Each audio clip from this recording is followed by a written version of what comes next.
El mundo en que nos ha tocado vivir está sumergido en una confusión sin precedente. Por un lado la ciencia, por otra parte las filosofías humanas, y de manera casi increíble, la proliferación religiosa han contribuido en gran medida al crecimiento de la duda y de los grandes interrogantes que tiene el hombre acerca de Dios, sus planes para este mundo y el papel que cada ser humano juega al venir a este mundo. Una vez más les damos la cordial bienvenida al estudio de esta serie. Veremos muchas cosas interesantes entre aquel principio de la vida y el mensaje del nuevo comienzo.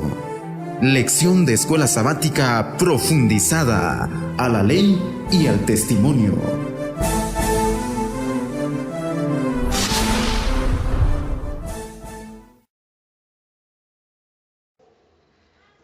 Saludos, queridos radioescuchas. En este momento estamos dando punto de partida a nuestra lección número 8, titulada Sangre Inocente. Un tema prometedor, un tema vital. Trataremos exclusivamente 3 puntos. El primer punto se titula Sangre Inocente desde la perspectiva profética. Va a estar profundo. El punto número 2 es la naturaleza pecaminosa y el cambio de corazón. Sí, estamos todos involucrados. El tercer punto se titula creación y restauración. Por supuesto, los 3 puntos lo analizaremos lo máximo posible a su profundidad, que nos sorprenderemos. Con la ayuda del Espíritu de verdad avanzaremos y conoceremos detalles, puntos, verdades que quizá nunca lo habíamos visto de esa manera, pero con la ayuda de la Biblia y del Espíritu de profecía y la aprobación del Espíritu de verdad avanzaremos en esta ocasión. Leeremos un verso antes de la oración. Leeremos el libro de Job en el capítulo 10. Job capítulo 10, verso 7 dice: Tú sabes, dice Job, tú sabes que no soy impío y que no hay quien me libre de tu mano. Impío es un término refiriéndose a que no es parte del pueblo de Dios. Impío es un término que involucra no la santidad, sino la pecaminosidad. Por eso dice acá contundentemente Job, capítulo 10, verso 7, tú sabes que no soy impío. Acá Job está defendiendo su causa, porque lo que él estaba sufriendo no era por su pecado, al contrario, era por su fidelidad. Con esto en mente, les invito, querido y querida radioescucha, a que podamos ponernos de rodillas para iniciar.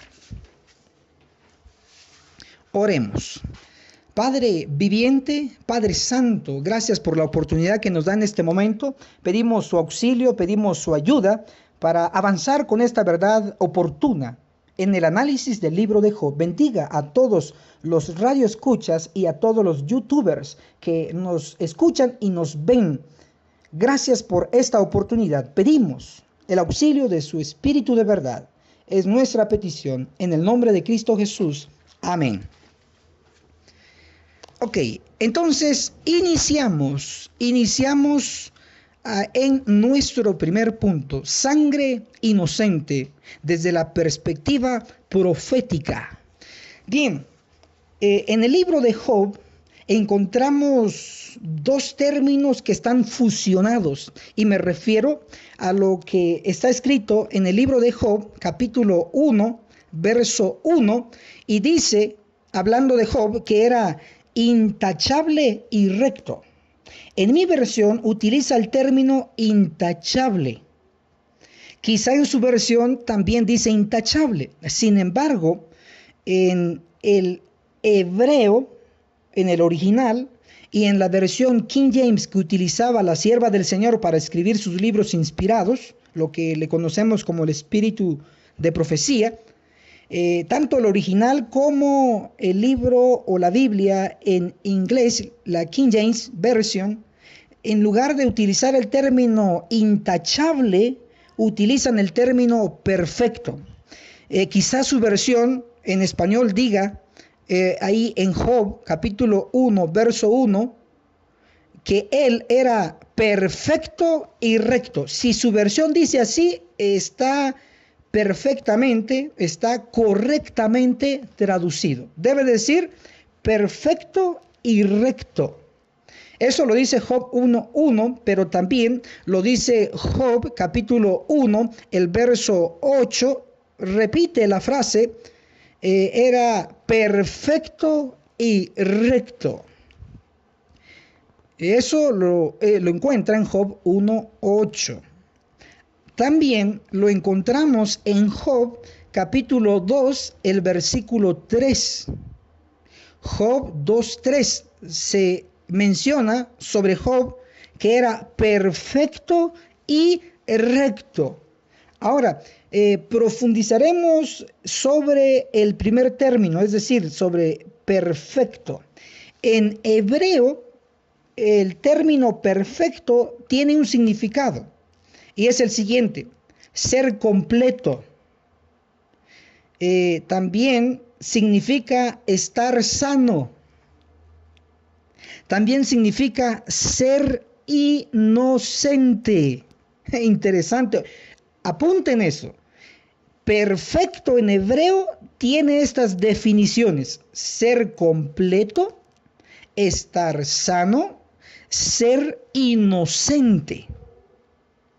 Cuando dice el libro de Job, en la descripción de este varón, que era perfecto y recto, como ya vimos, perfecto es también ser inocente. Entonces, se nos está diciendo que Job era inocente. Cuando dice que era perfecto y recto, muy bien podemos decir que Job era inocente y recto. O sea, él no era culpable de nada, al menos en ese momento de prueba. Era inocente. Ahora, veremos quién es el que está detrás de todo daño hacia los inocentes. El libro de Job, en el capítulo 1, en el capítulo 2, nos descorre el velo y nos muestra que el que está detrás de todo daño hacia los inocentes es el mismo diablo, el archienemigo de Cristo. También lo podemos notar en el relato de la masacre de los bebés en Belén. ¿Se recuerdan? Yo sé que sí. Y eso lo encontramos descrito en Mateo capítulo 2, del verso 13 al verso 18. En esos versos encontramos que se mató a los bebés, se mató a los niños. Eso lo encuentra en Mateo, como ya lo dijimos, pero leeremos un verso directamente. Mateo, el capítulo 2, el verso 16 dice: cuando Herodes se vio burlado por los magos, se enojó mucho y mandó a matar a todos los niños, entre paréntesis, inocentes, menores de 2 años, que habían en Belén y en sus alrededores, conforme al tiempo que había averiguado de los magos. Entonces aquí tenemos una masacre de estos inocentes, de estos niños. Resalto el término, niños inocentes, mártires por la causa del Señor. ¿Quién era el que estaba detrás de todo esto? Bueno, aquí se describe que era Herodes, pero ¿quién estaba detrás de Herodes? Bueno, el libro de Revelación, Apocalipsis, nos lo dirá. Apocalipsis capítulo 12, el verso 3, nos dice así, hablando del dragón: entonces apareció otra señal en el cielo, un gran dragón rojo que tenía 7 cabezas y 10 cuernos. Me detengo aquí en esta característica del dragón. Y 10 cuernos y en sus cabezas 7 diademas. Hoy me centraré en los 10 cuernos del dragón. Claro, usted puede ver todos los detalles de este dragón o de el tema de Apocalipsis 12, lo encuentra en la lección número 2, que se titula El gran conflicto. Apocalipsis 12, la mujer y el dragón. Sí, voy a repetir para que usted lo anote. ¿Está listo con su lapicero? Para que usted vea todos los detalles de Apocalipsis 12, usted puede encontrar este tema explicado a grande escala en nuestro canal en YouTube. Nos encuentra como Enoch Martín, allí en nuestro canal. Busque luego lección número 2, el gran conflicto. Apocalipsis 12, la mujer y el dragón. Ahí es donde explicamos otros detalles sobre el dragón. Pero hoy solo nos centraremos en Apocalipsis 12:3, la parte exclusiva de que el dragón tenía 10 cuernos. 10 cuernos. Ahora, el número 10 significa universalidad, es decir, que abarca todo. Pero ¿cómo así, hermano Enoch? Bueno, sencillo. Usted como guardador del sábado, como defensor de la santa ley de Dios, sabe que los mandamientos son 10. Pero ¿por qué no son 9? ¿Por qué no son 11 mandamientos? Bueno, porque el 10 es un número que significa universalidad, que abarca todo. Los 10 mandamientos se tienen que guardar en Guatemala, en Sudamérica, en Canadá, en el Polo Norte, Polo Sur, en cualquier lado que usted esté del planeta Tierra. Se debe de guardar los 10 mandamientos. Son 10 porque cubre todo. Sí, así es. Entonces, el 10 significa universalidad, cubriendo todo. Pero aquí el dragón tenía 10, tenía algo universal, tenía el control de algo universal, pero en este caso, lo universal eran los cuernos, es decir, eran 10 cuernos. Ahora, en profecía, usted encuentra que cuernos representa reyes, es decir, poder civil. Y eso lo encontramos en Daniel 7, el verso 24 dice, Daniel 7, 24, los 10 cuernos significan que de aquel reino se levantarán 10 reyes, subrayo, reyes. 10 cuernos, 10 reyes. Y los reyes, como usted bien lo sabe, querido radioescucha y youtuber, sabe de que reyes es poder político, no poder religioso. Entonces, como el dragón, que representa a Satanás, de acuerdo a Apocalipsis 12, verso 9, el dragón es Satanás.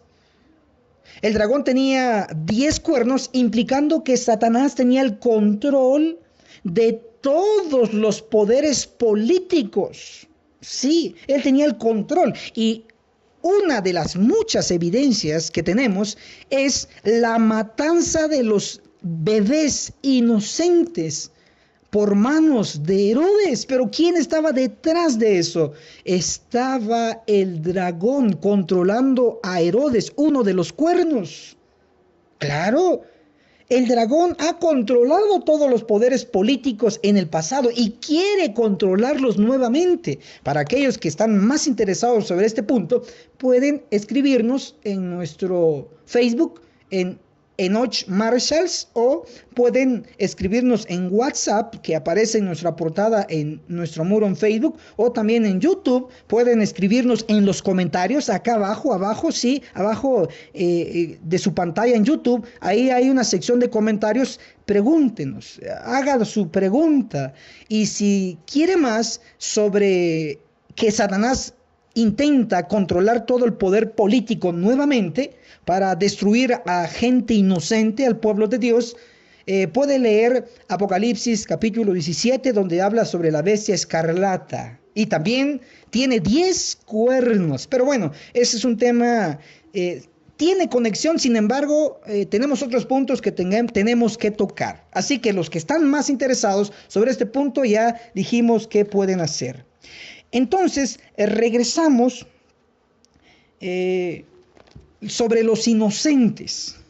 El título de toda la lección es Sangre Inocente. Pero ¿de dónde vino ese título? ¿De dónde vino? Bueno, para ello vamos a ir a leer Isaías. Apunte por favor, Isaías 59, verso 7. Ahí menciona la frase sangre inocente. ¿En qué otro libro menciona la frase sangre inocente? En Jeremías capítulo 22, verso 17. ¿Verdad que lo apuntó? Jeremías 22, 17. Ahí también menciona sangre inocente. ¿En qué otro libro? En el libro de Joel. En el capítulo 3, el verso 19, dice sangre inocente. De estos 3 versos que directamente mencionan en la frase sangre inocente, analizaremos solo 2 versos. Me refiero al de Isaías 59, 7 y al verso de Joel capítulo 3, verso 19. Esos 2 versos lo analizaremos a profundidad. ¿Está listo? Muy bien, sé que está listo. Vamos a dirigirnos entonces a Isaías 59, el verso 7. Leámoslo, por favor. Búsquelo. Yo aquí lo estoy también buscando en mi Biblia. Isaías 59, el verso, vamos a leer el verso 7. Y dice así: sus pies corren al mal, se apresuran a derramar sangre inocente. Ahí está nuestra frase de hoy. Sangre inocente. Sus pensamientos son pensamientos de iniquidad y de destrucción y quebranto hay en sus caminos. Ok, entonces ya leímos que sí está lo que dijimos. Aquí está la frase sangre inocente en Isaías 59, 7. Puesto que el verso 7 es parte del capítulo 59, nos veremos en necesidad de analizar parte del capítulo 59 de Isaías. Les leeré un libro y a los que están interesados ya lo tenemos disponible. El libro se llama Lecciones del libro de Isaías, de enero a marzo 1929. Escuchó bien, 1929. El libro se llama, apúntenlo porque es importante, a los que están interesados en este libro ya lo tenemos disponible. Se llama Lecciones del libro de Isaías, enero-marzo 1929. Esta fue una publicación que hizo la Conferencia General a nivel mundial, que se estudió en todas las iglesias adventistas del séptimo día en el año de 1929. En este libro, Lecciones del libro de Isaías, enero-marzo 1929, en la página 40, vean que comenta sobre Isaías. Miren que dice Isaías, sobre Isaías 59, comenta así. Repito, Lecciones del libro de Isaías, en la página 40, dice: los primeros 15 versículos de este capítulo, refiriéndose a Isaías 59, presentan una terrible apostasía. Entonces, dice que los primeros 15 versículos de Isaías 59 lo que presentan es una terrible apostasía. Eso entonces nos está llevando a algo drástico, porque hay apostasía aquí en Isaías 59. Del verso 1 al 15 dice que se presenta la apostasía. Y noten que el verso 7, nuestro punto de análisis, sangre inocente, está en esos versos. En otras palabras, el derramar sangre inocente es parte de la apostasía. Pero ¿a quién se aplica este capítulo de Isaías 59? ¿Se aplica al mundo o se aplica a la iglesia? Y aquí está el error garrafal que se ha cometido en nuestro medio a nivel mundial, que las reclamaciones, las reprensiones que Dios hace a su pueblo, por lo general lo aplicamos a otro pueblo para no recibir esas, ¿qué sería? Reclamaciones o esas reprensiones. Pero cuando hay una bendición, es para mí, es para el pueblo. Pero cuando hay un regaño, no lo queremos. Pero Isaías 59 demostraremos que es aplicable al pueblo actual de Dios. Sí, nos referimos a la iglesia adventista del séptimo día. Le voy a recordar que Isaías 59 es la continuación de Isaías 58. En Isaías 58 tenemos el versículo más conocido por todos los adventistas del séptimo día, Isaías 58:13, sí, donde dice: si retiras tu pie de pisotear el sábado, de hacer tu voluntad en mi día santo, y si al sábado le llamas delicia, santo, glorioso del Eterno, y lo veneras, no siguiendo tus caminos, ni buscando tu voluntad, ni hablando palabras vanas. ¿Verdad que usted como adventista conoce Isaías 58:13? Es una verdad que defendemos, la verdad del sábado. Isaías 58:13 está en el capítulo 58. Ahora voy a darles una cita inspirada, apúntelo por favor. El libro El Ministerio de la Bondad, en la página 32. El Ministerio de la Bondad, en la página 32, yo acá lo buscaré físicamente en el libro, El Ministerio de la Bondad, en la página 32. Dice así, el capítulo se llama El Plan de Dios para su Iglesia. Voy a leerlo otra vez. El capítulo se llama El Plan de Dios para su Iglesia. El libro, El Ministerio de la Bondad, página 32. Dice: leed Isaías 58, vosotros que pretendéis ser hijos de la luz. Está la invitación a nosotros. Luego sigue diciendo, en la misma cita, dice: el profeta está hablando a los observadores del sábado,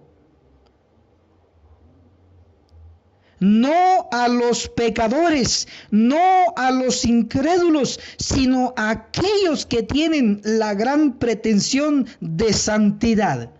Leo otra vez la primera frase. El profeta está hablando, aquí en Isaías 58, el profeta está hablando a los observadores del sábado. Dice, no a los pecadores, no a los incrédulos. En otras palabras, esto se aplica a la iglesia, a los guardadores del sábado, no se aplica al mundo. Isaías 58 se aplica a la iglesia adventista del séptimo día. Sí se aplica a la iglesia. Si Isaías 58 se aplica a la iglesia, por eso es que guardamos el sábado y por eso se nos reprende a que guardemos bien el sábado en Isaías 58:13. Si Isaías 58 se aplica a la iglesia adventista, guardadora del sábado, y la continuación de Isaías 58 es Isaías 59, implica que Isaías 59 también se aplica a la iglesia adventista del séptimo día. ¿Sí? Cuando usted lee en Isaías 59, no lo aplique a otro pueblo, aplíqueselo a usted mismo, apliquémoslo a nosotros mismos. ¿Por qué? Porque Isaías 58, 59:7, cuando dice, sus pies corren al mal, ¿de quién está hablando? De usted y de mí. Sus pies corren al mal, se apresuran a derramar sangre inocente. ¿Quiénes son los que están derramando sangre inocente? ¿Los del mundo? Ellos sí, pero es normal que lo hagan. Lo que es raro que lo hagan es el pueblo de Dios. Por eso aquí en Isaías 59:7, sus pies corren al mal, se apresuran a derramar sangre inocente. Se está refiriendo a todos nosotros, los adventistas. De una u otra manera lo hemos hecho, hemos pecado. Ok, ya habiendo explicado esto, todo no es malo, porque también en medio de la apostasía de lo que se describe en Isaías 59, también hay algunos que tienen el conocimiento de que están mal y se arrepienten. Yo quiero estar en esos pocos que se dan cuenta que estamos mal y nos arrepentimos y buscamos a Dios y dejamos de derramar sangre inocente y dejamos de pecar. Isaías 59 nos da la buena noticia. Ahí están aquellos que en medio de la apostasía son fieles, reconocen su pecado, reconocemos. Isaías 59:9 dice, por eso se alejó de nosotros la justicia y no nos alcanzó la rectitud. Esperamos luz y todo es tinieblas, resplandor y andamos en oscuridad. Están reconociendo. Siguen ellos reconociendo. Isaías 59:12. porque nuestras rebeliones se han multiplicado ante ti y nuestros pecados han atestiguado contra nosotros. Con nosotros están nuestras iniquidades y conocemos nuestros pecados. Entonces, en medio de la apostasía que se revela en Isaías 59, hay algunos que reconocen que estamos en pecados y que estamos mal, pero reflexionamos y nos arrepentimos. Pero hay otros que en lugar de reconocer, insultan a aquellos que los reconocen y los toman como enemigos de la iglesia en lugar de tomarlos como amigos. Pero es una realidad. Lamentablemente, en nuestra iglesia a nivel mundial estamos mal delante del Señor y Él lo ha dicho a través de la profecía. Ok, entonces en Isaías 59 nos sigue relatando que el Señor, en medio de esta apostasía en nuestro pueblo, el Señor va a venir al pueblo, pero va a venir para dos cosas. Es decir, Cristo vendrá para algunos como vengador y Cristo vendrá para otros como redentor. ¿Cuál elige usted? ¿Elige a Cristo que venga a Él para usted como vengador? Cuidado si usted elige esa opción. Pero si usted elige la opción de que Cristo vendrá para usted como redentor, déjeme felicitarle. Usted se está esforzando, usted está gimiendo, usted está clamando. Usted no es un cobarde para anunciar lo incorrecto que se está haciendo en la iglesia y está haciendo usted un apoyo para la iglesia. Usted está trabajando en favor de la iglesia, porque es la iglesia que está a punto de perderse y no el mundo. Si usted está haciendo eso, entonces déjeme felicitarles, porque para usted Cristo vendrá como redentor. Pero si usted está haciendo lo contrario, Cristo vendrá para usted como vengador. Ahí es terrible esa situación. Bien, vamos a ver que sí, Cristo vendrá como vengador y como redentor. Leamos Isaías 59, el verso 16 dice en el original en el hebreo y en la versión en inglés King James, la que usó la hermana White, Isaías 59, 16 dice el Señor. Si su versión no dice así, corríjalo.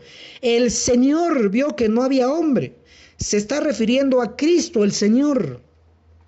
Isaías 59, 17 dice, hablando de Cristo, se vistió de justicia como de coraza y colocó sobre su cabeza el yelmo de la salvación y se vistió de ropa de venganza y se cubrió de celo como de manto. Entonces noten que el Isaías 59, 17 dice que Cristo se viste de ropa de venganza, aunque eso todavía está en profecía, está en un futuro cercano, pero la profecía lo ubica como que ya se cumplió porque tiene un cumplimiento estricto, así como dice, se va a cumplir. Cristo se vestirá de vestiduras de venganza.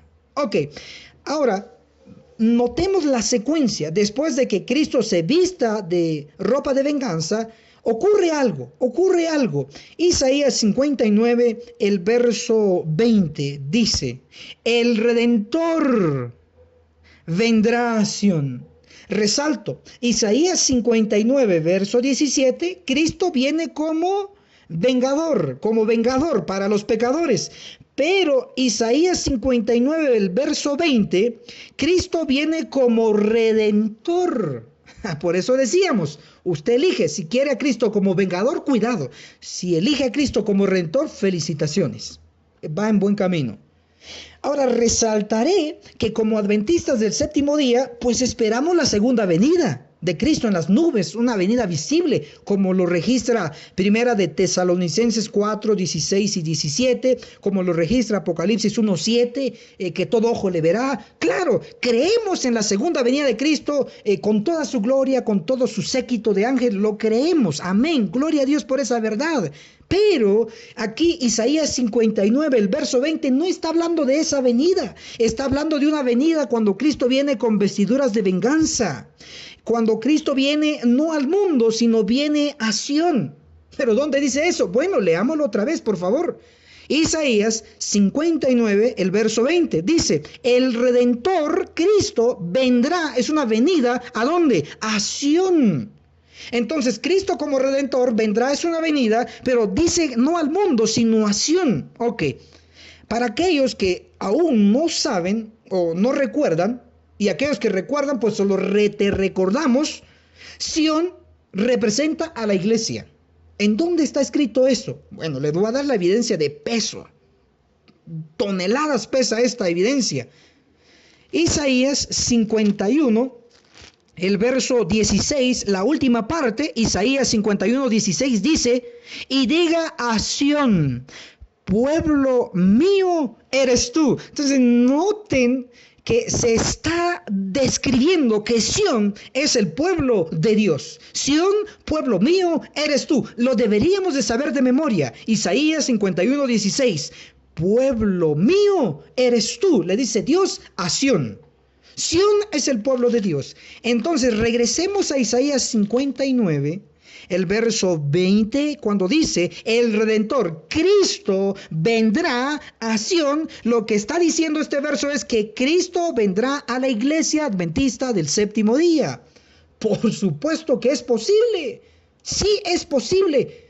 Y no vendrá al mundo inicialmente, sino que vendrá a Sión, a la iglesia adventista. ¿Será que esto es nuevo? No, esto no es nuevo, esto ya es viejo. O sea, esta verdad que estoy diciendo, quizá usted por primera vez lo está escuchando, pero eso no implica que sea nuevo. Es una verdad ya vieja que los pioneros defendieron y se enseñó a nivel mundial.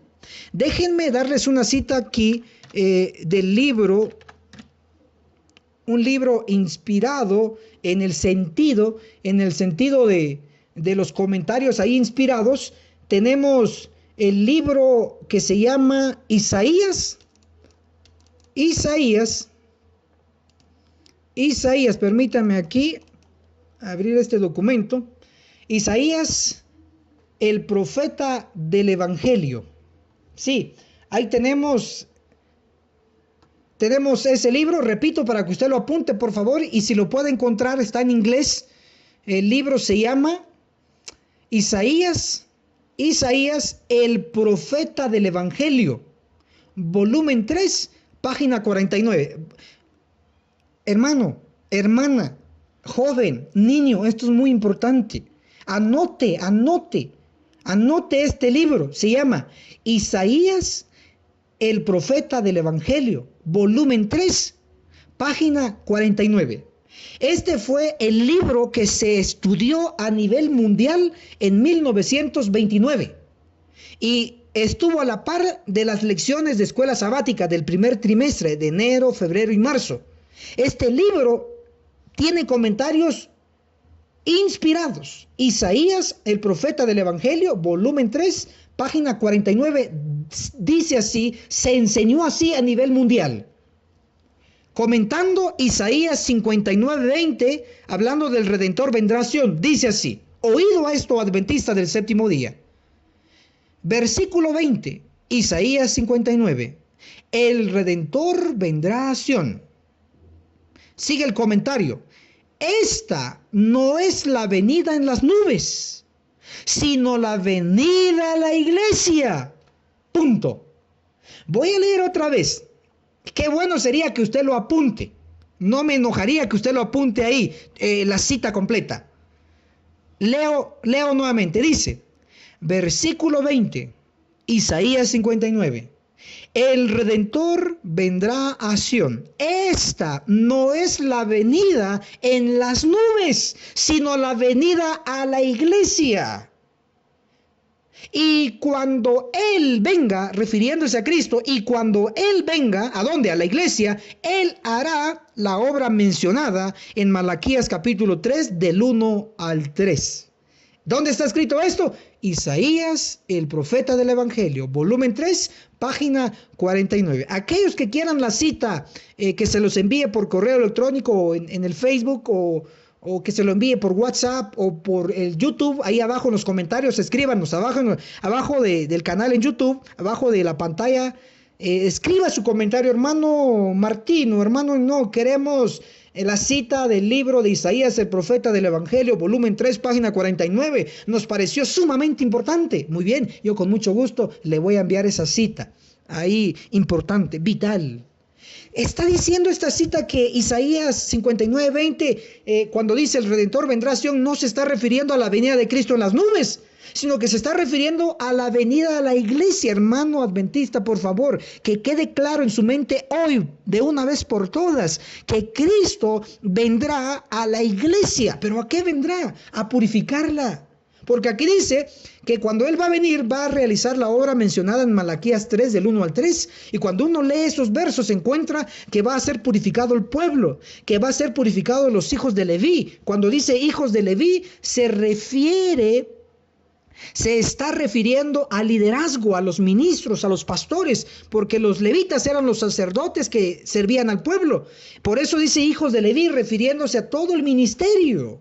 Los va a purificar, incluyendo al pueblo. Sí, la iglesia adventista va a ser purificada. Cristo vendrá como redentor para los que giman y claman, y vendrá como vengador para aquellos que siguen cometiendo las abominaciones diversas dentro de la iglesia. Reaccionemos hoy porque estamos a tiempo aún. Ahora, puedo resaltar también que Isaías 59, el verso 19, antes del 20, Isaías 59, verso 19, dice: y desde el occidente reverenciarán el nombre del Eterno, y desde el sol naciente su gloria. Esa parte no la voy a explicar, pero sí esta segunda parte. Dice: el enemigo, hablando del diablo, vendrá como río, dice mi Biblia. Sin embargo, la versión correcta en el hebreo y en la versión King James que usó la hermana White, no dice río. Dice: el enemigo vendrá como río, dice la versión incorrecta. Debe de decir: el enemigo vendrá como diluvio. Sí, también Isaías 59, 19 habla que el enemigo vendrá como diluvio, crecido, pero el Espíritu del Señor levantará bandera contra él.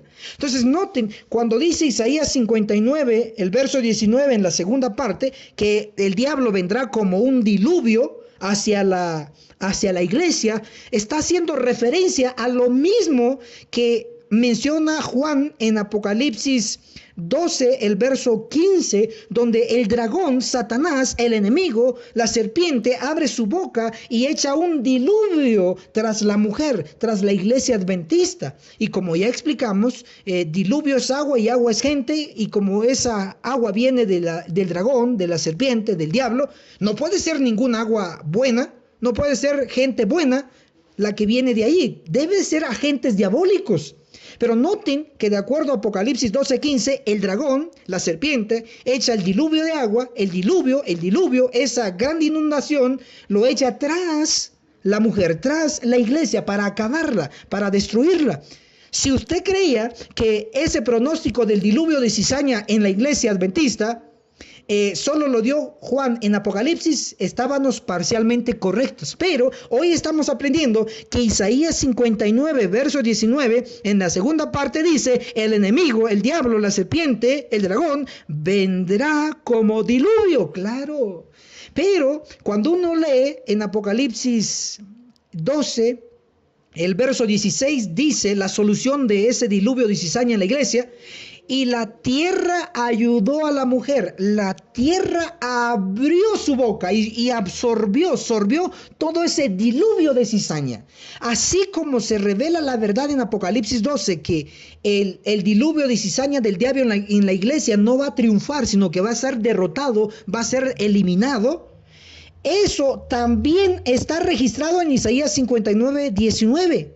El enemigo vendrá como diluvio, pero el Espíritu del Señor levantará bandera contra él. Sí, ese diluvio de cizaña no prosperará. Bajo los lentes del profeta Isaías es derrotado. Bajo los lentes de Juan, el revelador, también es derrotado. Sí, ¿por qué? Porque la iglesia adventista va a ser purificada. Lo creamos o no lo creamos, lo aceptemos o no lo aceptemos, la iglesia adventista va a ser purificada y va a triunfar. Por supuesto que sí. Entonces llegamos a la conclusión, hermano querido, que la sangre inocente de Isaías 59:7 lo comete el pueblo. Nosotros somos culpables. Por lo tanto, debemos de reaccionar ahora y ser de los pocos que reconocen su pecado y cambian. Nos reformamos. Que el cielo lo ayude, que el cielo me ayude. Bien, regresaremos a un punto más. Y nuestro punto siguiente es sobre Joel, el capítulo 3, el verso 19. Joel 3, el verso 19. Pero algunos radioescuchas están preguntando, pero hermano Enoc, ¿dónde podemos encontrar más explicación sobre el punto que acaba de concluir? Es decir, sobre el diluvio de cizaña de Isaías 59. Bueno, usted lo puede encontrar en nuestro canal en YouTube, hermano y hermana, radio escucha y youtubers ahí que nos ven en YouTube. Lo puede encontrar en la lección número 7, apúntelo por favor, lección número 7, castigo retributivo. Ahí explicamos todo lo del diluvio. Repito, lección 7, castigo retributivo. Ahí lo encontrará la explicación del diluvio. Cuando usted escriba en YouTube, lección 7, castigo retributivo, ponga Enoc Martín y así es como encontrará más fácilmente ese video. Y ahí va a encontrar la explicación en detalle sobre Apocalipsis 12. Bien, vamos a continuar. También tenemos un tema en Joel capítulo 3, el verso 19. Joel 3, 19. Allí nos muestra también sobre la sangre inocente. Joel, el capítulo 3, verso 19, dice así: Egipto será destruido. Noten el futuro de Egipto. Egipto será destruido. Y Edom, un asolado desierto. Noten el futuro tanto de Egipto y de Edom. No es bueno. Por la injuria que hicieron a los de Judá, porque derramaron en su tierra la sangre inocente. Otra vez la frase sangre inocente. Aquí conectamos Egipto, Edom, Judá con la sangre inocente. Judá, símbolo del pueblo de Dios, la iglesia, nuestro pueblo. Pero se está conectando la sangre inocente con Egipto y Edom. El futuro de Egipto dice que será destruido. Edom será asolado desierto. Para aquellos que quieran una explicación a gran detalle sobre Edom, lo pueden encontrar también en YouTube, en nuestro canal, como Enoc Martín, ahí me encuentran en YouTube, lección número 4, apúntelo. Sobre la explicación de Edom, lo encuentra en lección número 4, Dios y el sufrimiento humano. Lección número 4, Dios y el sufrimiento humano. Allí usted va a encontrar una gran explicación sobre Edom. Recuérdese, después de poner lección 4, Dios y el sufrimiento humano, o coloque Enoc Martín. Así encontrará rápido en YouTube esta explicación. Ok, entonces como ya tenemos explicado Edom en ese video, no lo explicaré ahora, pero sí explicaré Joel capítulo 3, el verso 19, en la parte de Egipto. Dice que Egipto será destruido. Brevemente lo explicaré también para avanzar. Egipto es símbolo de algo malo. Usted lo puede encontrar en Apocalipsis capítulo 11, el verso 8 dice, Apocalipsis 11:8, sus cadáveres quedarán en la plaza de la gran ciudad, que simbólicamente se llama Sodoma y Egipto. Oído esto, donde también su Señor Cristo fue crucificado. Según este verso, simbólicamente o espiritualmente, Cristo fue crucificado en Egipto.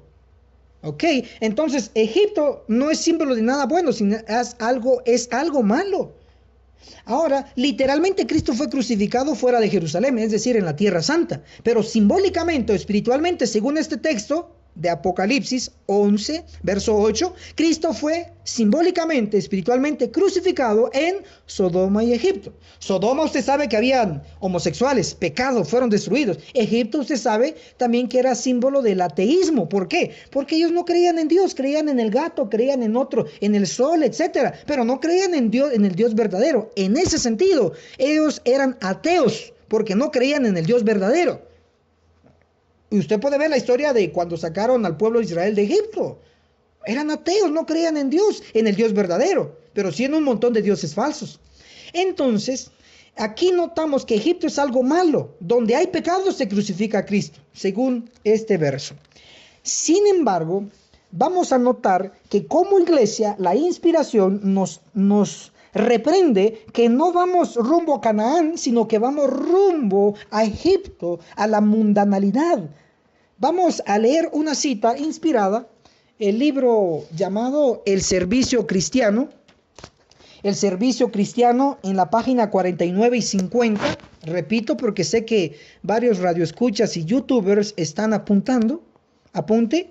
El servicio cristiano, página 49 y 50, dice así: pecados dolorosos cometidos con presunción se manifiestan entre nosotros, en la iglesia. Luego dice, la iglesia ha dejado de seguir en pos de Cristo, su líder, y está volviéndose firmemente hacia Egipto. Entonces noten que la acusación de la inspiración para nosotros, porque me incluye a mí y lo incluye a usted, dice, la iglesia ha dejado de seguir en pos de Cristo y se está dirigiendo firmemente hacia Egipto. Y Egipto es símbolo de mundanalidad, de pecado, de idolatría, de cosa mala. Entonces, si la iglesia va rumbo a Egipto, entonces vamos mal. Debemos reaccionar y dar un giro enorme para salir de Egipto, de la mundanalidad. Y de lo contrario, si usted no quiere salir de allí, entonces se cumplirá lo que dice Joel, capítulo 3, Joel 3, verso 19, Egipto será destruido. Ahora, notamos que se pronostica una destrucción para los que les gusta estar en Egipto, para los que les gusta estar en el mundo, en el paganismo, aunque tengan el título de adventistas, pero quieren estar en Egipto, en el mundo. No dejan las prácticas del mundo, no lo dejamos. Si seguimos así, se pronostica destrucción.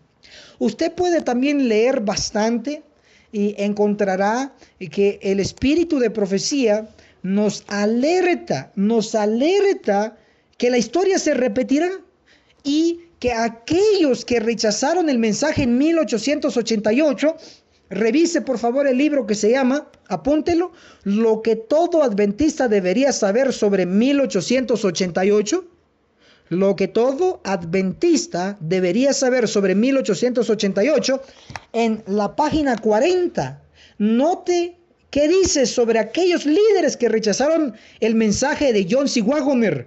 Noten qué dicen. El cielo se avergonzó de llamar sus hijos a los que se resistieron el mensaje de 1888. Dice, algunos eran dirigentes como Butler, que era el presidente de la conferencia general de ese año, y Smith, aquel entre comillas experto en profecía, que habían usurpado el lugar de Dios en los pensamientos de la mayoría de los obreros. Bajo su liderazgo, la mayoría de los delegados al Congreso llegaron tan lejos en su oposición al Espíritu Santo, al Espíritu de verdad, que si Jesús hubiera estado presente, oigan hermanos, lo hubieran tratado como los judíos de la antigüedad, lo hubieran crucificado. En los libros del cielo, los que rechazaron el mensaje de 1888 en Minneapolis están registrados como asesinos de Jesús, puesto que los libros del cielo registran los pecados que hubieran cometido si hubiese habido oportunidad. Se nos está diciendo que a los que rechazaron el mensaje de John C. Waggoner, la justificación por la fe, ellos fueron registrados sus nombres en el libro del cielo como asesinos de Jesús. Y recuérdense que Apocalipsis 11, el verso 8 dice que donde se crucifica a Cristo es Sodoma y Egipto, espiritualmente hablando. Si los líderes en 1888 crucificaron a Cristo, implica que ya estamos en Egipto. Y eso es sencillo notar que ya estamos en Egipto, porque las prácticas del mundo se realizan en la iglesia. Esa es la mejor evidencia que podemos presentar, palpable, que usted lo ve todos los sábados en la iglesia, o que usted lo ve en los días de culto, grupos pequeños, días de culto de recepción de sábado. Vea cómo estamos actuando como iglesia. Esto es para reaccionar, no para hundir a la iglesia, es para ayudar a la iglesia. Estamos en Egipto, estamos en la mundanalidad, debemos de salir de allí. De lo contrario, somos culpables de sangre inocente. De lo contrario,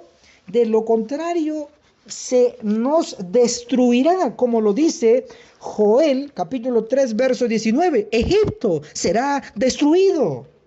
Lo que está diciendo acá es que si usted continúa como un egipcio y no como un adventista, o se lo pongo de otra manera, como un mundano y no como un adventista, entonces resultados vendrán y se llama destrucción. Cuidado hermano, alerta roja ha llegado a nuestros oídos.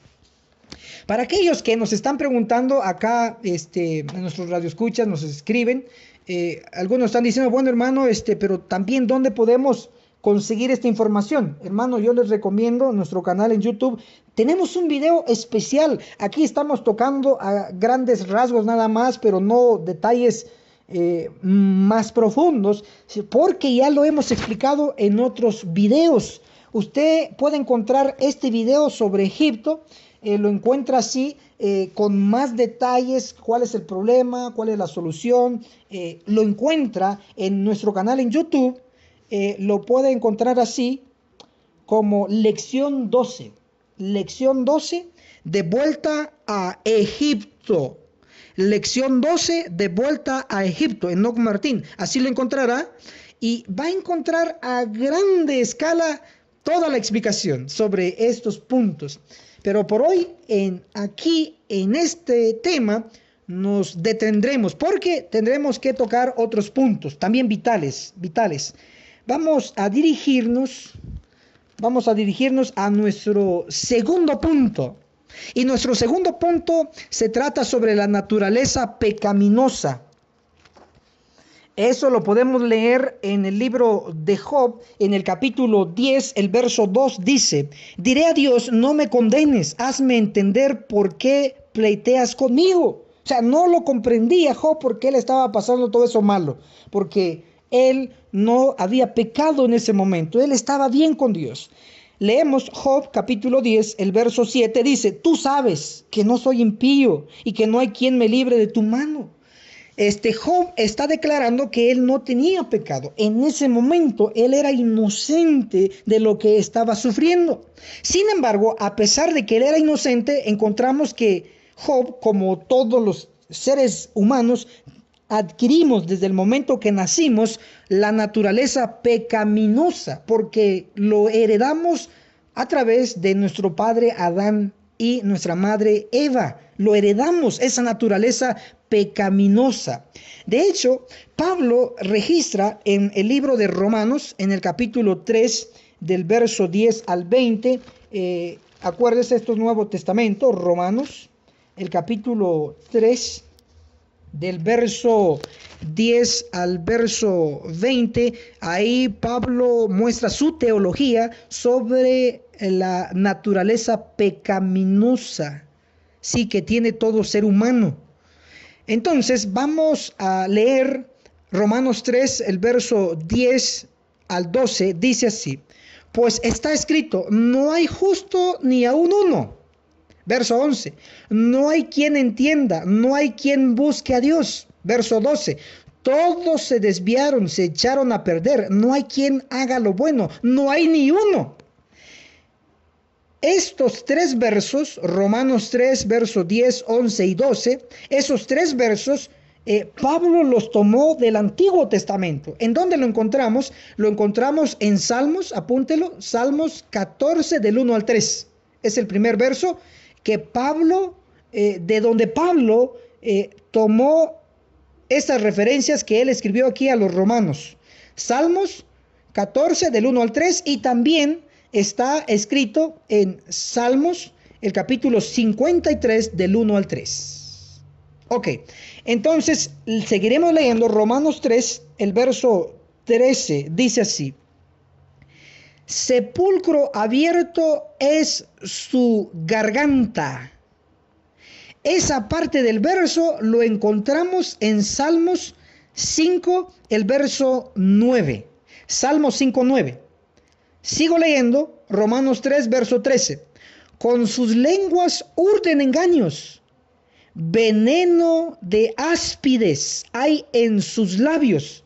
Esa frase, veneno de áspides hay en sus labios, lo tomó Pablo de Salmos capítulo 140, verso 3. Dice exactamente lo mismo. Ok, ahora sigamos leyendo. Romanos 3, verso 14. Su boca está llena de maldición y amargura. Esa frase, su boca está llena de maldición, Pablo lo tomó de Salmos capítulo 10, verso 7. Leeremos ahora Romanos 3, el verso 15. Dice Romanos 3, el verso 15, sus pies se apresuran a derramar, dice, sus pies se apresuran a derramar sangre. Esa parte del verso 15, donde dice sus pies se apresuran a derramar sangre, lo encontramos en Isaías 59:7 y también en Proverbios 1, en Proverbios capítulo 1, el verso 16. Leeremos ahora Romanos 3, el verso 17. Leo Romanos 3, el verso 16. Dice, quebranto y desventura hay en sus caminos. Noten, quebranto y desventura hay en sus caminos. Ese verso lo tomó Pablo de Isaías 59, el verso 8. Ahora leeremos Romanos 3, verso 17. Dice, no conocen camino de paz. Dice, no conocen camino de paz.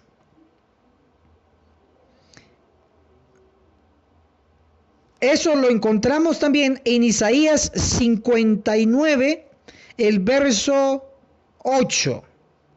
Ahí lo encontramos. Ahora, leeremos Romanos capítulo 3, el verso 18. Dice, no hay respeto de Dios ante sus ojos.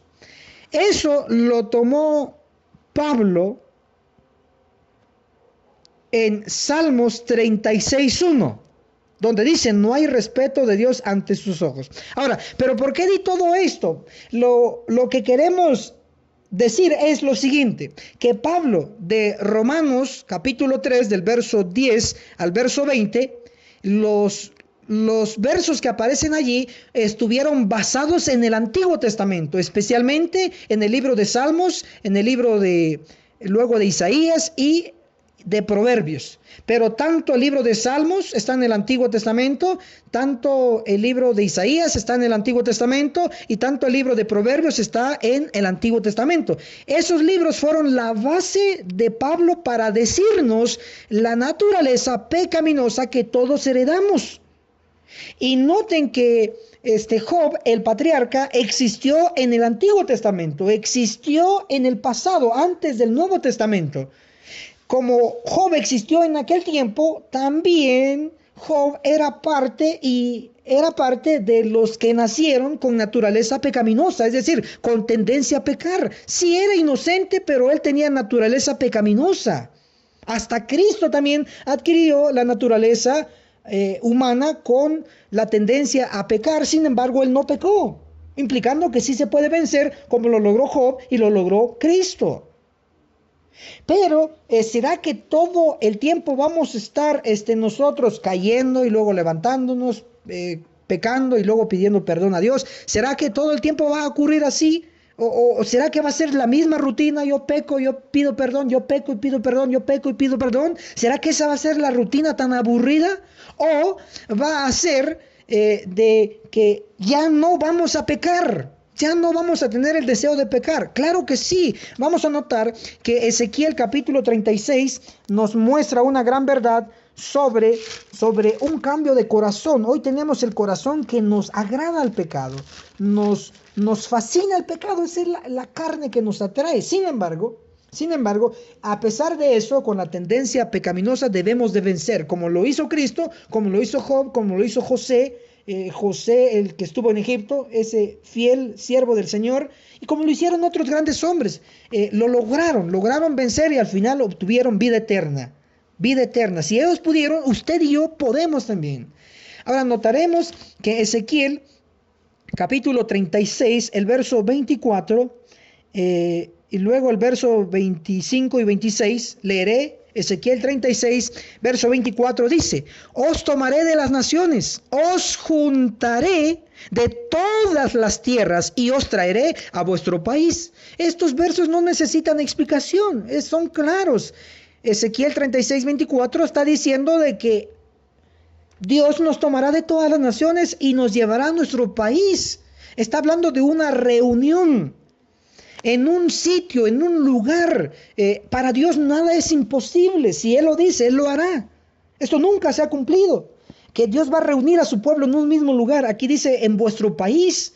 Ahora, es tan importante esta reunión que Ezequiel, el capítulo 37, el verso 21, lo reafirma. Ezequiel 37, 21, haría usted bien en leerlo. Ezequiel 37, 21. Y les dirás: así dice el Señor el Eterno, yo tomo a los israelitas, dice Dios, yo los tomo a los israelitas de entre las naciones a donde fueron, los juntaré.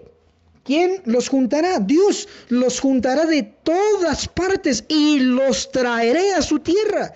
¿Cómo vamos a dudar en que Dios no pueda hacer esto? Él mismo está tomando la responsabilidad de que Él va a reunir a su pueblo que está entre todas las naciones, entre todos los países, lo va a llevar a su tierra. Él dice que lo hará, creámosle. Ahora es el tiempo de ponernos a prueba si realmente creemos en la palabra inspirada o solo creemos en lo que nos conviene o en lo que no nos parece raro. Pero aquí la palabra de Dios está diciendo que Dios va a reunir a su pueblo en la tierra santa, en Israel.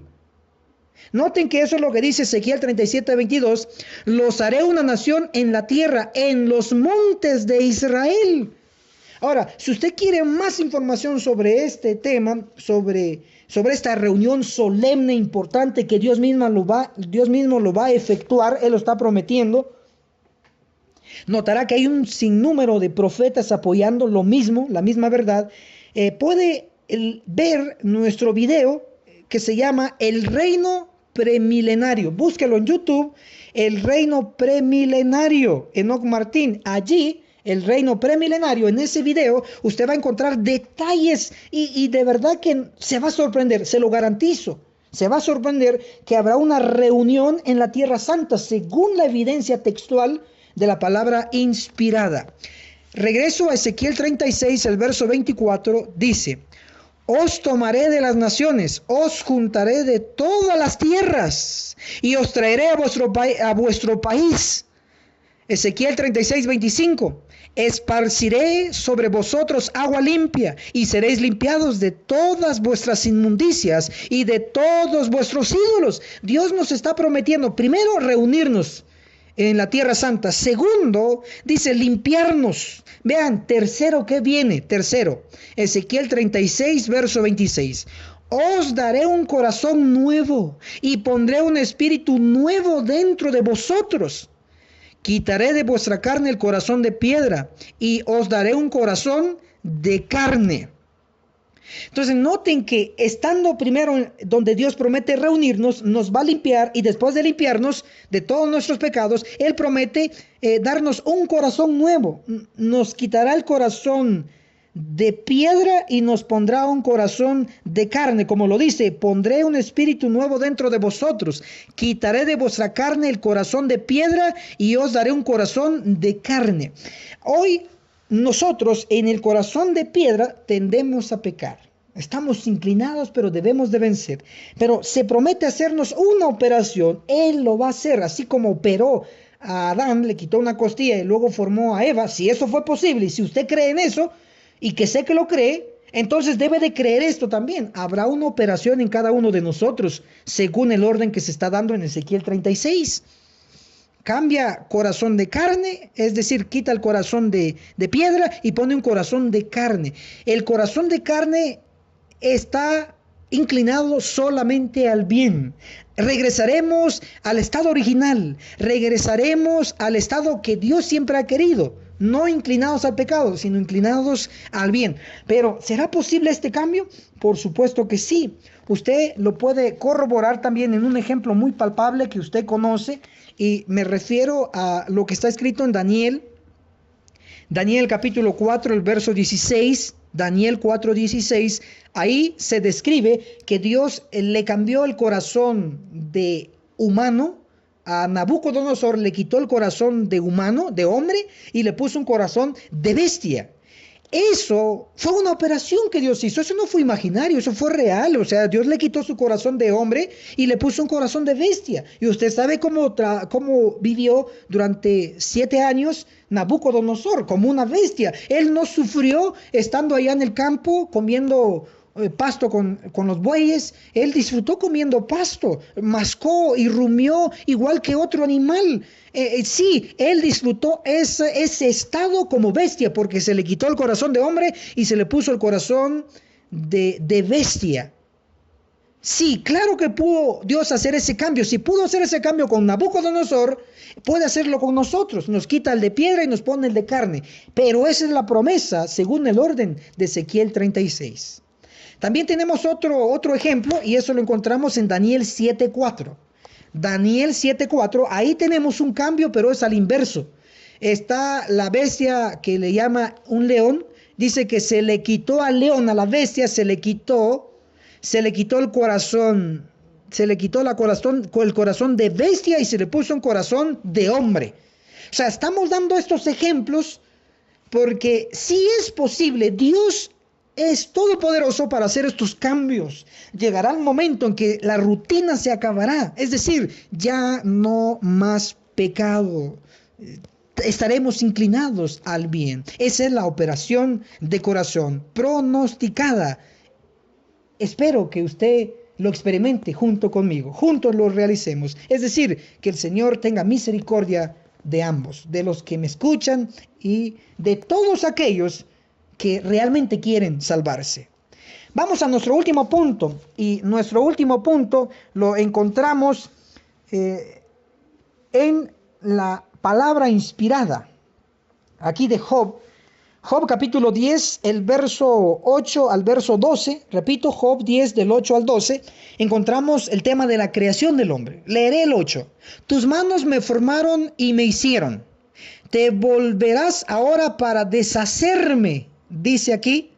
¿Te volverás ahora para deshacerme? Ahora, notaremos que aquí Job está hablando sobre la creación del hombre. Verso 9. Acuérdate de que como al lodo me diste forma y ahora quieres reducirme a polvo. Sí está hablando estos versos de la creación del hombre. Pero usted sabe que la creación del hombre se conecta con el resto de lo que Dios creó en la semana de la creación. Lamentablemente, como usted sabe, caímos en pecado. Sin embargo, se promete la restauración de todas las cosas. Sí, para ello, acompáñenme por favor a Apocalipsis capítulo 21. Apocalipsis 21, el verso 4 y 5. Apocalipsis 21, 4 y 5. Dice así. Y Dios enjuagará toda lágrima de los ojos de ellos, y no habrá más muerte, ni llanto, ni clamor, ni dolor, porque las primeras cosas pasaron. Voy a resaltar en Apocalipsis 21, el verso, Apocalipsis 21, el verso 4, se está diciendo que no habrá más muerte. Claro, no va a haber más muerte para los redimidos. Cuando Dios haga nuevo todas las cosas, cuando lo restaure, no habrá muerte para los redimidos, para los salvos. Pero debo decir que sí habrá muerte para los impíos que resucitarán después del milenio. Leemos Apocalipsis 21, verso 5. Entonces el que estaba sentado en el trono dijo: yo hago nuevas todas las cosas. Y agregó: escribe, porque mis palabras son ciertas y verdaderas. ¿Qué va a hacer el Señor? Dice: nuevas todas las cosas. Cuando dice todas las cosas, incluye al hombre, incluye que lo va a renovar a su origen, es decir, a su estado original. Sí, y cuando dice todas las cosas, se refiere aún a la tierra, se refiere a todo lo que Dios creó. Algunos me han preguntado lo siguiente. Durante estos días usted puede escribirme, así como varios hermanos ya lo han hecho. Durante la semana usted puede escribirme para apoyarle, para reforzarle. No tenga pena. Tenemos allí que varios hermanos me han preguntado sobre, hermano, ¿en la tierra nueva va a existir el mar? Yo le digo, por supuesto que sí. Ahora, pero hermano, en Apocalipsis 21 dice esto, vamos a leerlo. Apocalipsis capítulo 21, el verso 1 dice, entonces vi un cielo nuevo y una tierra nueva, porque el primer cielo y la primera tierra habían desaparecido y el mar ya no existía más. Miren, hermano, aquí dice que el mar ya no existirá más en la tierra nueva. Hermano, les digo, momento, hay que leer bien. Entonces leamos bien, juntos. Apocalipsis 21:1 dice, entonces vi un cielo nuevo y una tierra nueva, porque el primer cielo y la primera tierra habían desaparecido. Obviamente que Juan vio que la tierra vieja, pues al ser nueva, pues desapareció como tierra vieja, pero resurgió como tierra nueva. Luego la última parte, y el mar ya no existía más. Esa frase, y el mar ya no existía más, no implica que no va a haber mar en la tierra nueva. Lo que está diciendo, y el mar viejo de la tierra vieja, ya no existirá más. Claro que sí. El mar como existe hoy, porque estamos viviendo en la tierra vieja, el mar como existe hoy ya no va a existir de esta misma forma en la tierra nueva, pero sí va a existir, porque va a recuperar su estado original. Ahora, ¿cómo reafirmamos esto? Primero, no tiene sentido que el mar no esté en la tierra nueva, porque el mar no hizo nada para no estar en la tierra nueva, usando la lógica. El que no debería de estar en la tierra nueva, porque sí hizo algo malo, es la serpiente. Pero cuando uno lee Isaías, vamos a ir a Isaías el capítulo 65, por favor, abra su Biblia, apúntelo también. Isaías capítulo 65, el verso 17 dice, porque yo crearé un nuevo cielo y una nueva tierra. Ok, entonces en Isaías 65, 17 en adelante está hablando de la tierra nueva, porque Isaías 65, 17 dice, porque yo crearé un nuevo cielo y una nueva tierra. Entonces, desde el versículo 17, 18, 19, 20, 21, 22, 23, 24, 25, todos esos versos del 17 en adelante son versos que le pertenecen a eventos que ocurrirán en tierra nueva y cielo nuevo. Sí, entonces noten, Isaías 65, el verso 25, que está dentro de los versículos que le pertenecen a los eventos de la tierra nueva. Isaías 65, 25. El lobo y el cordero pasarán juntos. El león comerá paja como el buey, y el polvo será el alimento, ¿oído a esto? El alimento de la serpiente. Noten que la serpiente en la tierra nueva y cielo nuevo va a estar la serpiente. Y eso que la serpiente, de acuerdo a Génesis capítulo 3, fue el medio que utilizó el diablo para hacernos caer en pecado, para hacer caer a la raza humana. Si la serpiente va a estar en la tierra nueva y es el medio que el diablo utilizó, tanto así que al diablo se le conoce en Apocalipsis 12 como la serpiente antigua, ¿cómo es posible que la serpiente que sí contribuyó para que pecáramos nosotros, sí va a estar en la tierra nueva? ¿Y cómo es posible que el mar, que no contribuyó en nada, por decirlo así, para que pecáramos, no va a estar? Eso no tiene lógica. Así que sí, el mar va a estar en la tierra nueva, porque Cristo dijo en Génesis, recuérdense que Cristo es Dios, Él es el creador, de acuerdo a Colosenses, Génesis capítulo 1, el verso 10, noten, y llamó Dios a la parte seca tierra, y a la reunión de las aguas llamó mar, y vio Dios que era bueno. Noten que cuando Dios creó al mar, dice que vio que era bueno. Si el mar no estuviera en la tierra nueva, implicaría que Dios cometió un error y el mar no era bueno. Pero el mar sí va a estar en la tierra nueva, porque Dios dijo que era bueno. Pero no va a estar el mar como el mar viejo en la tierra vieja, que destruye, que mata. Ya no va a ser así, sino que va a ser distinto como en su estado original. Una belleza. Sí, una belleza. Va a estar el mar. Ahora, hay un punto más donde se nos pregunta, y de verdad un buen número de hermanos dice, pero hermano Enoch Martín, coméntenos por favor sobre Isaías, ya que estamos tocando esto, ya que estamos tocando Isaías 65 y hablando de la tierra nueva, donde Dios va a restaurar todo. También se pregunta sobre el niño y el viejo que van a vivir 100 años, que dice Isaías 65 también. Isaías, vamos a contestar y con esto concluimos. Isaías capítulo 65. ¿Quiénes son esos niños y viejo que se menciona? ¿Quién es ese niño y viejo o anciano que se menciona en Isaías 65:20? Dice así: allí no habrá más niño que viva pocos días, ni anciano que no cumpla sus días. El que muera de 100 años será considerado joven. El que no llegue a los 100 años será considerado maldito. Entonces noten, estamos leyendo Isaías 65:20. ¿Quiénes son ese niño y ese anciano que mueren? ¿Quiénes son esos personajes que mueren al cumplir los 100 años? ¿Quiénes son? Bueno, lo primero que debemos de hacer es reafirmar lo que ya dijimos. Isaías 65, el verso 17 hasta el 25, está hablando de eventos que ocurren y se cumplirán en la tierra nueva. Isaías 65, 17, porque yo crearé un nuevo cielo y una nueva tierra. Entonces noten, desde el 17 empieza a hablar de los eventos de la tierra nueva. Isaías 65, 20, cuando dice allí no habrá más niño, cuando dice allí se refiere a un lugar. ¿A qué lugar? Al lugar que menciona el verso 17. Nuevo cielo, nueva tierra. Isaías 65, 20, allí en la tierra nueva, en el cielo nuevo, no habrá más niño que viva pocos días, ni anciano que cumpla sus días. El que muera de 100 años será considerado joven. El que no llegue a los 100 años será considerado maldito. Ok, entonces noten, este niño y este anciano están en la tierra nueva, estarán en la tierra nueva, pero dice que van a morir. ¿Quiénes pueden ser?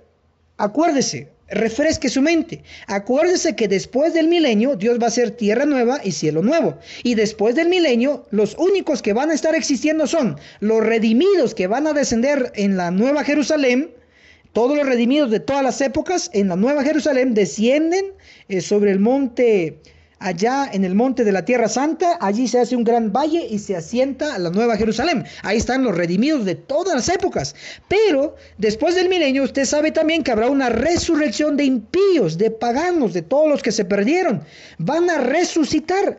Los únicos que mueren después del milenio no son los redimidos, son los impíos resucitados. Recuérdese que allí va a haber entre ellos haber niños y ancianos, o sea, se ponen los dos extremos, niños y ancianos. Van a estar entre los impíos, porque hay niños impíos y hay ancianos impíos que se van a perder y van a estar en la resurrección de los impíos. Los únicos que mueren allí después del milenio son los impíos, usted lo conoce bien. Por lo tanto, este niño y este anciano de Isaías 65, 20 son de los impíos, representan a los impíos. Y aquí se nos está dando la clave, oído a esto, se nos está dando la clave, que después de los 1000 años habrá un tiempo todavía para los impíos. Sí, un tiempo de 100 años de existencia. El niño que murió de 10 años resucita de 10 años, impío. Y el máximo de tiempo de vida para este niño impío resucitado de 10 años va a ser 100 años. Por lo tanto, va a morir de 110 años. Y el viejo, el anciano que murió de 60 o 70 o 80 años, o pongamos de 70 años, el anciano impío que murió de 70 años, resucita de 70 años. Pero el tiempo máximo para que viva después del milenio va a ser 100 años. Por lo tanto, si murió de 70 y resucita de 70, vivirá 170 años, 100 años, tanto para el viejo como para el niño, de máximo de existencia después del milenio. Por supuesto que sí, pero ¿dónde más lo reafirma esto la inspiración? Lea por favor, lea conmigo Apocalipsis, va a encontrar en Apocalipsis capítulo 20 después del milenio, note esto, importantísimo, Apocalipsis capítulo 20, vamos a leer el verso 3, dice, lo arrojó al abismo, lo encerró y selló, para que no engañe más a las naciones, hasta que se cumplan los 1000 años. Después tiene que ser suelto por un poco de tiempo. Noten que después de que se cumplan los 1000 años, el diablo va a ser suelto por un poco de tiempo. ¿Dónde lo dice? En Apocalipsis 23, la última parte. Después de los 1000 años, tiene que ser suelto por un poco de tiempo. Ese poco de tiempo son los 100 años que se refiere a Isaías 65, verso 20. Poco tiempo. Pero alguno dirá, pero hermano, ¿cómo va a ser posible que poco tiempo son 100 años? Si hoy 30, 40 son muchos. Pero, a ver, estamos pensando con la lógica de la tierra vieja, con la lógica de la mente caída, con la lógica del hombre caído, pero pensemos con la lógica del hombre redimido, con la mente y cerebro, con una potencia de 20 veces más que el más sabio de esta tierra. O sea, recuperar toda esa potencia. Pensemos con esa mente de redimido. Compare usted 100 años con una eternidad, porque los redimidos tendrán eternidad, no van a morir. Entonces compare 100 años con una eternidad. ¿Cuál es más? ¿Una eternidad o 100 años? Por supuesto, una eternidad supera por millones y millones y billones y años y años y años y años, supera en gran manera a 100 añitos. 100 añitos comparado con una eternidad no será nada. Por eso la Biblia dice, Apocalipsis 23, después del milenio, tiene que ser el diablo suelto por un poco de tiempo. Ese poco de tiempo son 100 años comparados con una eternidad. Por supuesto que es poco.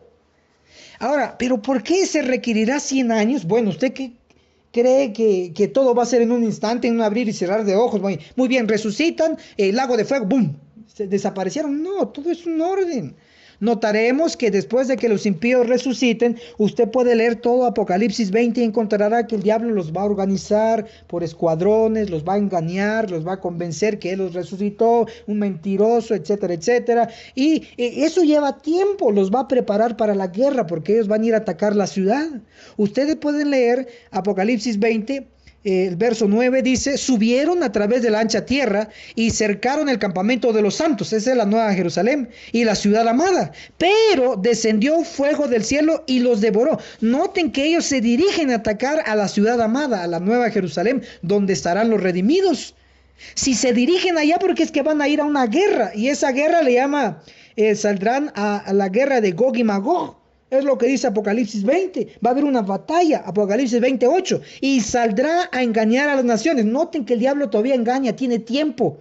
Y saldrá a engañar a las naciones que están sobre los 4 ángulos de la tierra, a Gog y a Magog, a fin de reunirlos para la batalla. Note que después del milenio el diablo todavía va a engañar a los resucitados impíos.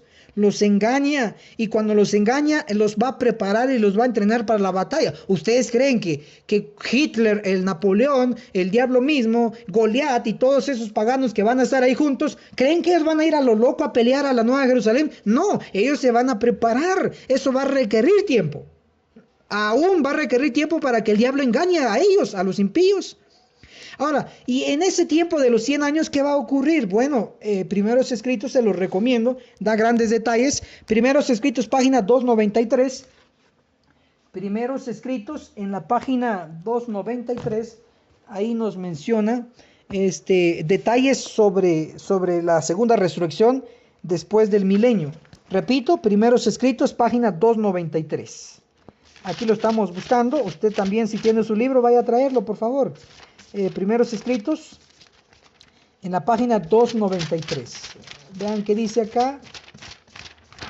293. El capítulo se llama La Segunda Resurrección. Y todo adventista sabe que esto va a ocurrir después del milenio. Pero vamos a quitar la idea que después del milenio no van a durar los impíos un instante y se acabó todo. No, lleva tiempo, lleva años. Miren, aquí lo dice Primeros Escritos. En el capítulo La Segunda Resurrección, página 293, leeré sobre los resucitados. Dice, allí estaba el soberbio y ambicioso Napoleón, cuya presencia había hecho temblar reinos. ¿Quién va a estar en la resurrección de los impíos? Napoleón. Y de seguro va a estar Hitler y otros ahí grandes hombres de guerra.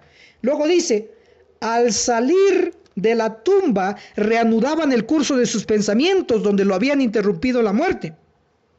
conservaban el mismo afán de vencer que los había dominado al caer en el campo de batalla. Oigan esto, Satanás consultó con sus ángeles y después con aquellos reyes, conquistadores y hombres poderosos.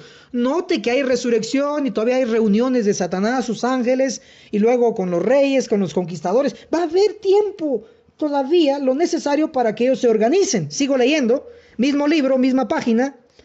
Dice, logró Satanás engañarlos. Claro, después de tantas juntas y reuniones que van a tener, logró Satanás engañarlos. E inmediatamente todos se dispusieron para la batalla. Claro, disponerse significa prepararse. Y una preparación no es de la noche a la mañana. Más si vas a ir a pelear en contra de Dios, tienen que ir bien armados y bien preparados y bien organizados. Y requiere tiempo, no un instante. Sigo leyendo. Había en aquel vasto ejército muchos hombres hábiles, oigan esto, y construyeron toda especie de pertrechos de guerra. ¿Qué hicieron ellos? Dice, construyeron, van a construir. Y ellos no van a tener poder como decir, bueno, quiero una arma atómica, ¡pum! Ahí va a aparecer. No, sencillamente lo tienen que construir. Dice, y construyeron toda especie de pertrechos de guerra. ¿Qué significa pertrechos? Pertrechos significa municiones, armas, máquinas necesarias para los soldados. Cuando dice, construyeron toda especie de pertrechos de guerra, incluye que van a construir tanques de guerra, van a construir bazucas, van a construir armas, etcétera, todos para ir a la pelea, a la guerra, la última. Si fallan en esa, fallan para siempre.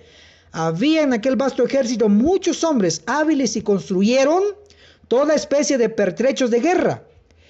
Hecho esto, se pusieron en marcha acaudillados por Satanás, seguidos de inmediato por los reyes y guerreros, y más atrás, oigan esto, y más atrás la multitud organizada en compañías, cada una de ellas al mando de un capitán. Noten, palabras claves, batalla, hay que prepararse.